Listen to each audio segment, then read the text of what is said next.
Bhagavad Gita, capítulo 17, texto 28 y final del capítulo 17.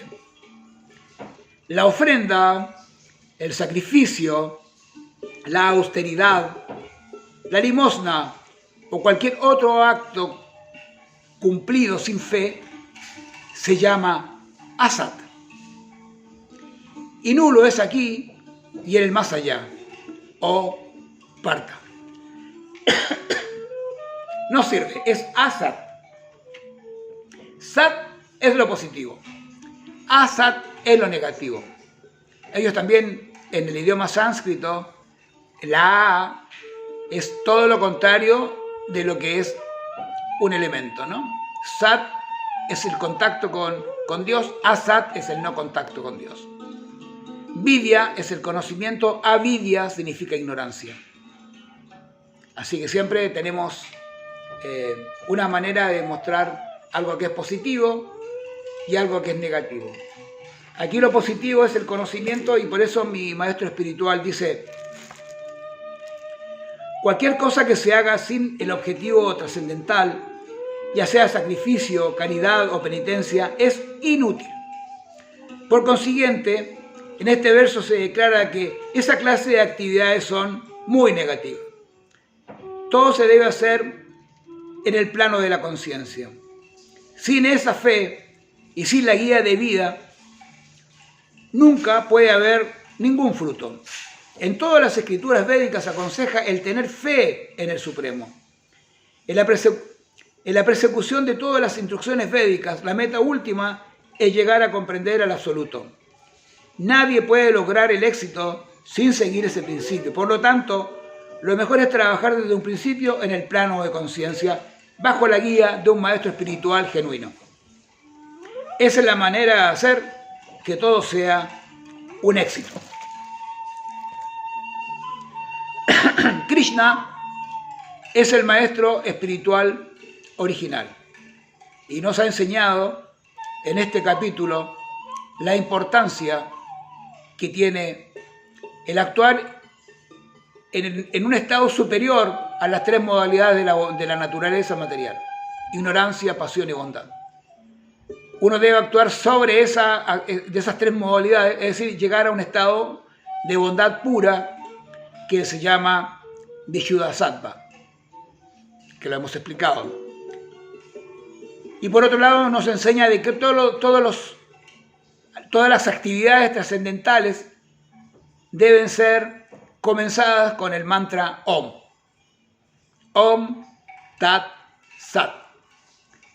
Y hemos tenido la enseñanza clara de que la única manera de que un sistema de yoga, que un ejercicio de yoga tenga potencia es a través de hacer el ejercicio y decir el mantra, o decir un villa de mantra. Hay un ejercicio muy importante que se enseña en el Gangotri, que es donde nace el río Ganges. Ahí arriba hay muchos monasterios. Uno de los monasterios más importantes del Gangotri enseña un sistema de yoga, en el cual nos enseña a hacer yoga a través de el Gayatri Mantra. De la misma manera que cuando una persona practica el saludo al sol, en cada uno de los ejercicios tiene que decir un nombre del sol en sánscrito. Ahí se hace lo mismo, pero en cada uno de los ejercicios se va diciendo una sílaba del Gayatri Mantra. Gayatri Mantra es una medida de un verso. Todos los mantras, todos los Gayatris tienen 8 sílabas. Entonces cada uno de esas sílabas es un ejercicio. Si el ejercicio está hecho, bien hecho, ¿no? El ejercicio y el mantra, eso tiene un beneficio. Decir el mantra solo puede tener un beneficio en el caso de que está diciendo todo el mantra completo a través de la meditación o a través del canto del mantra con el cordón sagrado. De la otra manera sería hacer los ejercicios sin el mantra, que sería simplemente hacer ejercicios gimnásticos.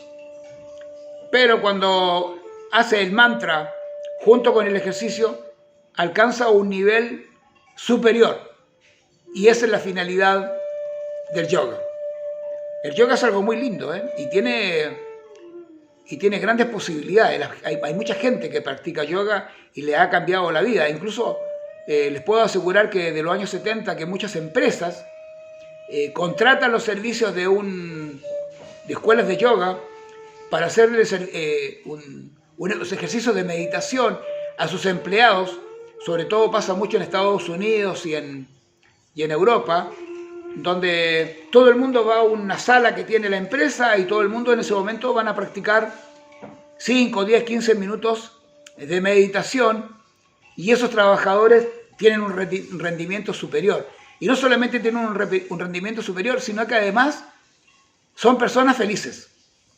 Porque a través del yoga una persona alcanza la felicidad, se logra la felicidad.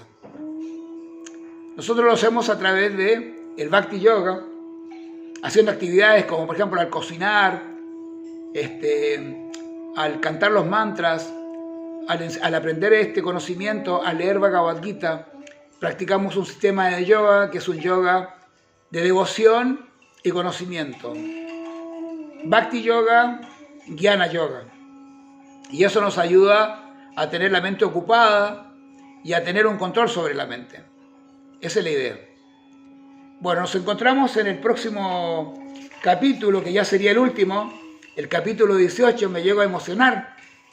Hemos estado tanto tiempo leyendo cada día Bhagavad Gita que ya nos quedarán nada. El último capítulo, que será la conclusión del Bhagavad Gita. Jai, Hare Krishna, Namaste. Gracias por estar ahí, siempre te lo digo. Y ya te queda uno. Vamos a escuchar, vamos a leer y estudiar el último capítulo que nos va a enriquecer mucho más nuestra vida, ¿no? Jai, Hare Krishna.